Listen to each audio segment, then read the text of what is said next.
Professor Omar Bártov, a leading scholar of the Holocaust and genocide. You are unique on this field, and you are a veteran of the IDF also.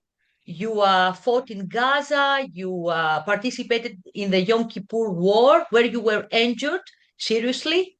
You are, of course, a professor at the Brown University, very known for your research on the Nazi army and the genocides. So it's an honor to talk again with you. Thank you so much. And there is a special occasion also that it was finally translated to Greek, your famous book, What Went Wrong, τι πήγε λάθος, referring to the IDF and to Israel, etc., that was published to Metechmio Publishing House. So, Mr. Bártov, I would like to begin, first of all, with the war in Iran, your comment on that, and how has the war in Iran affected the Palestinian issue and Palestinians and Gaza and West Bank, because it's very obvious how it is affecting Lebanon.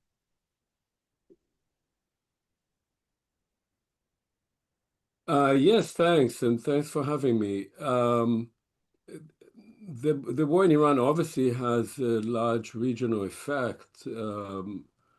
I would say that the first thing to say about the war in Iran is that this was what Netanyahu, the Israeli prime minister, wanted to do for a long time. One of his major policy goals was to get the United States involved in, together with Israel, in a conflict with Iran, and he succeeded in persuading President Trump to go to this war. Obviously, what he promised Trump did not work out. The war has not gone well, not for the US and not for Israel. It's not going very well for Iran either, but that's not surprising. And so, for one thing, there are many repercussions of that war for that region. Probably the most important of which is that the Gulf states, which relied on the United States, are now appear to be quite doubtful as to whether they can trust the United States to protect them. And that has all kind of other repercussions regarding the relationship between Israel and the Gulf states. So that is one element. The second element is that it's taken attention away from what is happening in Gaza, and in many ways, Gaza is on hold. And saying Gaza is on hold means that the population of Gaza, which is now living only in half of the territory, unhoused, in really terrible humanitarian conditions, nothing is progressing. And meanwhile, the IDF is ruling over more than half of that territory. So that's another sort of postponement of whatever will happen there. It also means that there's no real attention on what's happening in the West Bank. And in the West Bank, there is ongoing ethnic cleansing and violence against Palestinians. And generally, the international media doesn't have any time for that. It's not even watching it. And finally, of course, as you said, Israel now has taken over a significant amount of Lebanese territory in southern Lebanon, has displaced over 1 million Lebanese, and is now engaged actually in a Gazification of southern Lebanon. That is the destruction of a whole series of villages in southern Lebanon, with the claim that is obviously untrue, that they're doing it because there is some kind of Hezbollah presence there, but they're just destroying entire villages, bringing in bulldozers, doing exactly what was done in Gaza. So where all this is leading is hard to say. I suspect that the United States, and I'm not the only one who thinks that, really wants to get out of the conflict in Iran. It hasn't worked well. and Trump knows that this will have repercussions on the elections, and so he wants to leave. He may want to then refocus on Gaza because he needs some kind of success as he sees it. And that may be a very dire plan that he has for Gaza, that is, of making Gaza into the Riviera of the Middle East, which would mean that the Palestinian population of Gaza, which Israel has not succeeded in ethnically cleansing, will be limited into so-called humanitarian cities where they would actually be more or less enclosed and used only to service, if all this works out, to service the rich and wealthy who would be living in these 140 steel and glass towers that people like Kushner and Witkoff and Trump and the Gulf states would want to build there. So that would be a pretty tragic case where genocide ends up with profit for all those who were complicit in it, with the victims still suffering in the long run as well. So we had previously, a few days ago, elections in Gaza after 20 years. Do you think that the circumstances, the way they were held, the conducted, the result, everything give just a small hope for the future of the Palestinians, or not? It just reassures us that there is no hope, that the Palestinian Authority is corrupted, tried to take off the electoral game, its opposition voice, etc. What do you believe? Yeah, I have to admit I hadn't had time to follow that too closely, but my sense is that this is not an indication of any particular progress right now. I think that if we really want progress, the Palestinian Authority is largely discredited. It's been largely working for the Israeli authorities. It serves to keep Palestinians under some kind of rule without the Israelis having to spend too much energy on that. As for Gaza, as I said, I mean, in Gaza, there's right now, the only hope for anything happening in Gaza is to, and in the West Bank for that matter, is to change the entire political paradigm. These are not things that will help Palestinians, and it's nothing that will, I think, bring any kind of progress, including for the state of Israel itself, which now finds itself fighting in Gaza, in the West Bank, in South Lebanon, in Syria, in Yemen, in Iran, and because Netanyahu wants to keep that going, because he needs conflict in order to stay in power. So none of this seems to me to be any indication of progress. These are just band-aids. And there would have to be a real realignment of politics in the Middle East. So, but right now there is a lack of these politicians that will bring the new in both sides, Palestinian and Israeli. So, do you believe that the unified opposition that Bennett and Lapid lately emerged, formed, can be a response to the needs of the Israelis and the Palestinians, or no, it will remain the same situation in Israel, and of course the politics of Israel against Palestine? Look, I mean, the Israeli opposition, the only good thing about the Israeli opposition, if there is any, is that it won't be Netanyahu. And Netanyahu and the people around him, Smotrich and Ben-Gvir in particular, also the Minister of Justice, these are both very corrupt people. They are representatives of Jewish supremacy in Israel. And they are out to destroy anything that might be left, the few remnants left of Israeli democracy and the rule of law. So removing them would be a good thing. But in terms of the Palestinians, the opposition has not shown any plans whatsoever regarding the Palestinian issue, which is the issue at the core of not only Israeli policy, but of Israeli existence, of the state from 1948 on.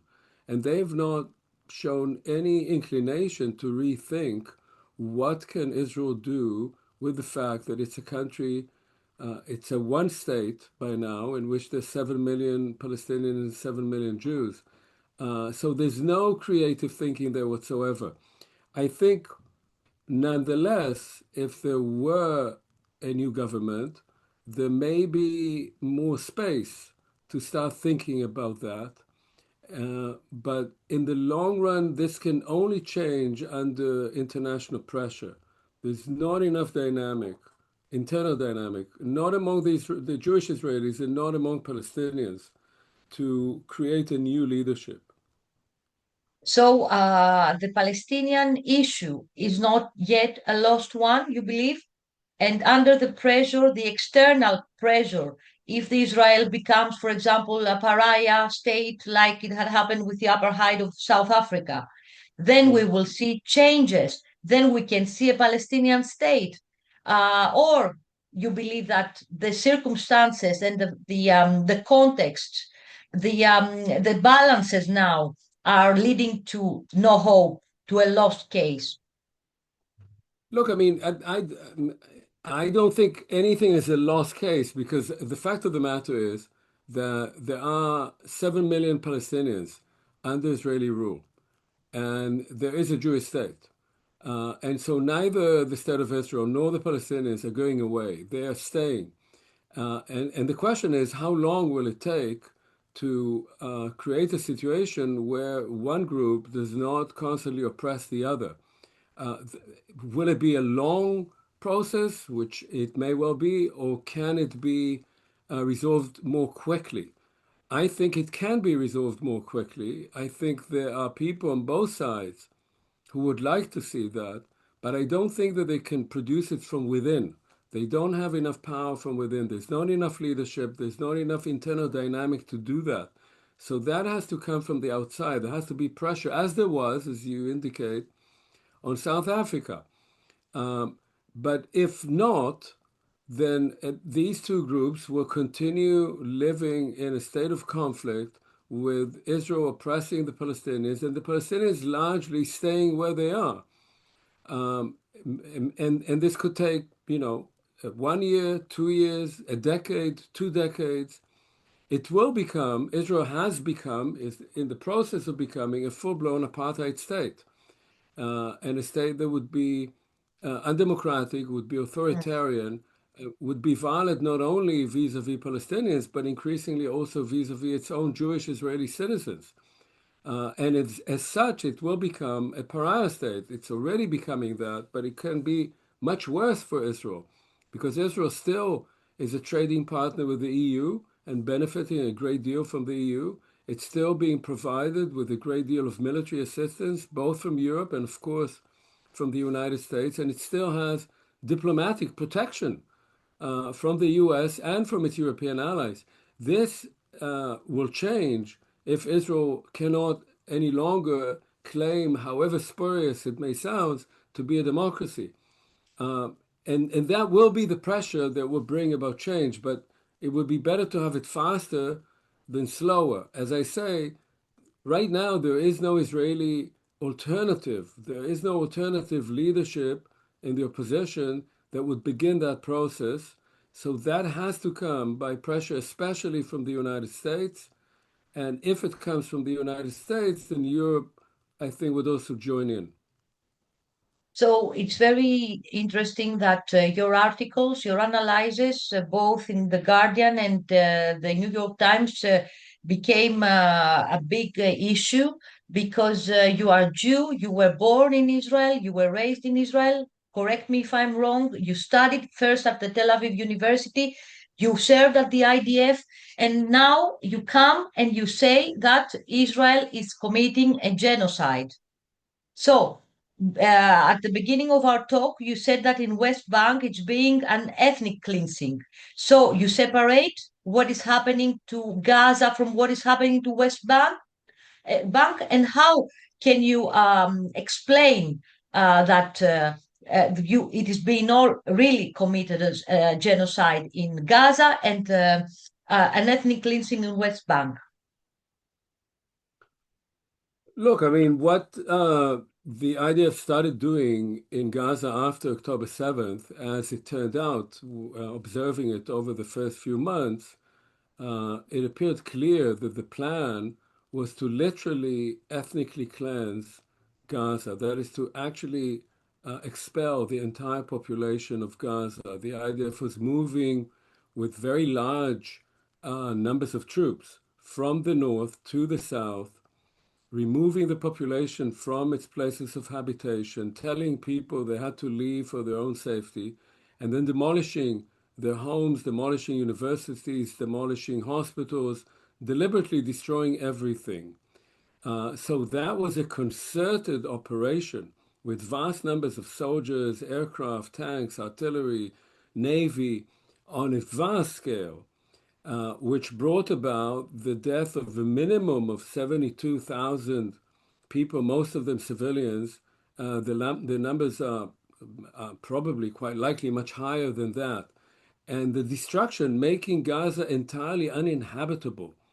Now, the ethnic cleansing failed because the population had no place to go to. It couldn't cross the border. And so it became a genocidal operation that is killing large numbers of people and making it impossible for Palestinians in Gaza to reconstitute themselves as a group. In the West Bank, there has been, Israel has imported some of these tactics that it used in Gaza also to the West Bank. But the scale of the operations there is much smaller. The composition, what is happening on the West Bank is very different. There are large Palestinian cities that are still functioning. There are 750,000 Jewish settlers in the West Bank and in East Jerusalem. And so what Israel is doing right now there is basically sort of biting at the rims of that. That is, there's ethnic cleansing going on in remote communities, in the Hebron Hills. There is encroachment into some Palestinian cities, but the scale is much smaller. This can change. And people like Smotrich, who is actually the man in charge of what's happening in the West Bank, which is totally illegal because he's not in the military, he's a civilian minister, and by international law, he shouldn't be involved there at all, but of course he is. What they would like to see is an Arab uprising. If there is another intifada in the West Bank, then he could start, and the IDF could start, a concerted operation on the model of Gaza. And then it would become a real large-scale, not sort of creeping ethnic cleansing, but large-scale ethnic cleansing. That's what they would like to see. The Palestinians, including the PA, have been trying to control the population not to rise up because they know what the consequences might be. So there's constant incitement from the Israeli side, from the population and the IDF. And up to now, the Palestinians have tried to not respond. But that may change at any moment. So if that does change, it will begin to resemble what happened in Gaza. Right now, it's on a different scale. Mr. Bártov, what we're watching the IDF conducting and the way the soldiers of IDF behave is something completely different, in total contrast with what you lived serving IDF. So the philosophy, the way the operations are being conducted, the policies, everything has changed. Why? Is it the question, what went wrong, that you ask in your book? Look, I mean, some things have changed dramatically, and some things are in continuation. And you can trace them all the way back to at least 1948 and even before that. What has changed is that Israeli politics now is ruled by people who have a completely different notion of what Zionism is. They have created a version of Zionism that mixes Zionist ideology with a new brand of Judaism, a kind of messianic, Jewish supremacist, racist, and very violent type of Judaism that no Jew outside of Israel would ever adopt, because it would be suicidal to adopt it. I'm sorry, I'm losing my voice. 1 second. Please drink some water, please.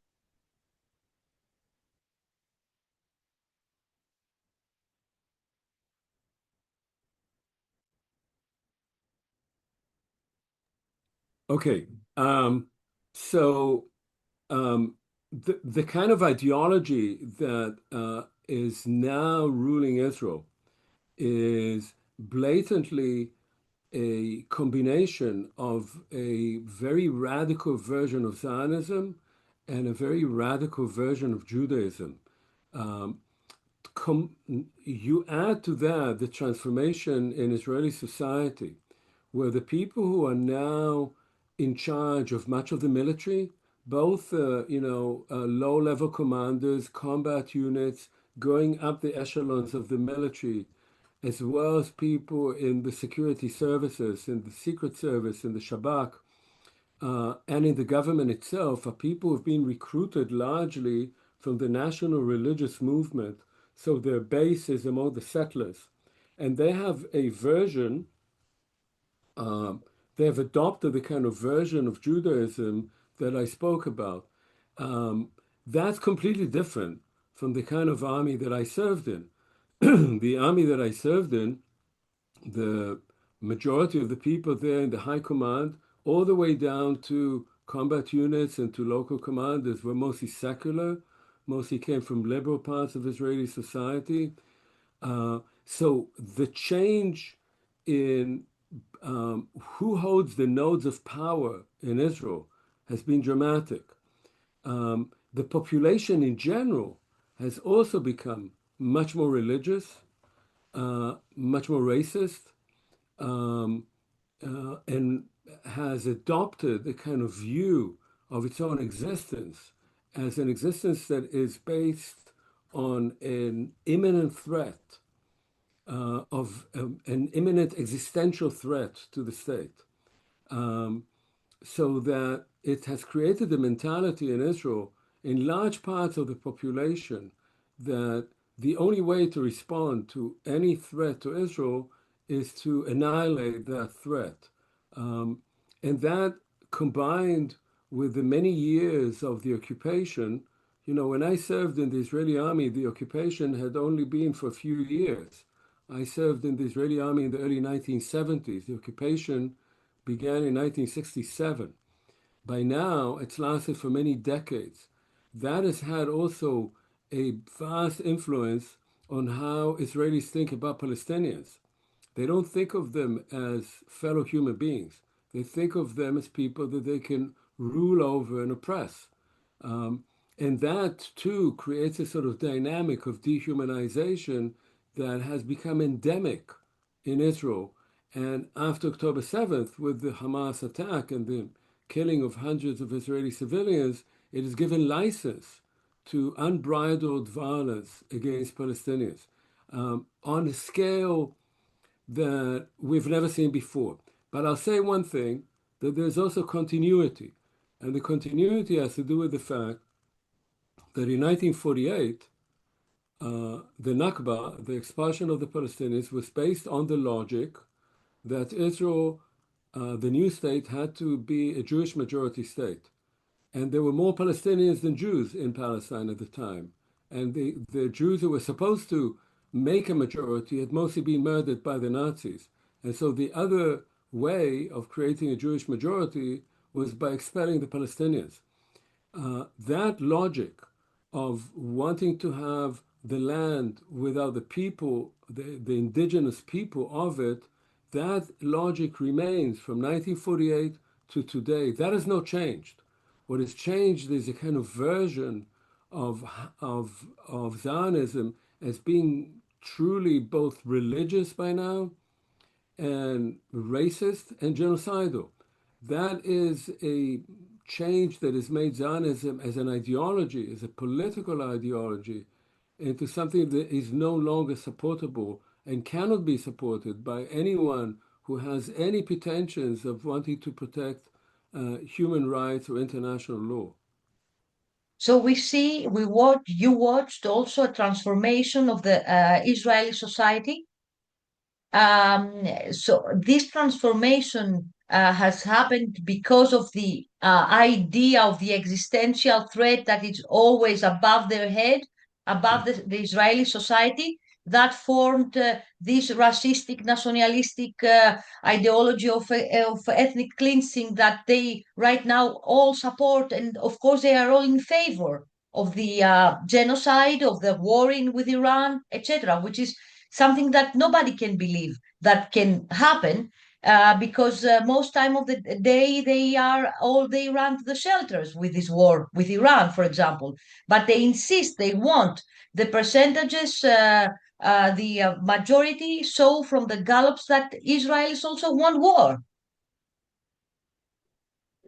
Yeah, that's a complicated issue in terms of what do Israelis actually want, right? We know that they fear a great deal, that there's a sense of existential fear. That's shared by large parts of the Israeli population. We know also that there's a great deal of racism vis-a-vis Palestinians, and that's shared by large parts of the population. We also know that large parts of the population, probably the majority, want Netanyahu to go, don't support Smotrich, don't support Ben-Gvir. But the support for that kind of spectrum of Israeli politics is probably about 30%. So what is it that they do want? And that's a question that hasn't really been answered. And as I said, that's partly because the opposition is also not really presenting an alternative to the Israeli public. So we know what they fear. We know what they don't want. They don't want these leaders because they don't trust them. They see rightly Netanyahu as also the main person responsible for the fiasco of October 7th, because all the information was out there that there would be an attack by Hamas, and Netanyahu did nothing about it. So there's mistrust of the current leadership. There's racism vis-a-vis Palestinians. Most Israelis would like to wake up tomorrow morning and for there not to be any Palestinians and not to ask any questions, what happened to them? But what is the positive desire? And now people will tell you what they want is peace. But of course, to want peace is not a political program. Everybody wants peace. But how do you get there? So my sense is that, and that's what I write in the book too, that if Palestinians, who in many ways are also in a similar situation in that they don't want the current reality, but they don't know what they can have no political program. If those two groups, and many opinion polls show that, if they were shown a plan, a political plan that was viable, that was rational, and that was being supported by a strong political leadership with strong international support, they would choose it. They would support it, but they're not being offered that.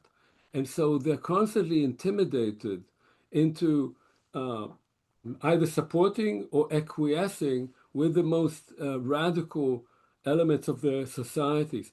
That's the paradox. This lack of leadership, this lack of creative thinking is feeding into the most extremist groups and supporting the most extremist policies. You have to understand that Israel now, for 2.5 years, is a country in perpetual war. As you said, people are spending time in shelters. Hundreds of thousands of people have been called on reserve. They've lost their jobs. Their families are breaking apart. They don't see any future. 200,000 Israeli citizens have left the country. And those are the best trained people. These are young people with small children who have, well trained, and they don't see a future. It's not really political, the reason they leave. It's just that they don't see much of a future for themselves and their children in that country. So they would like to see a different future, but nobody's offering them that. That's the tragedy here.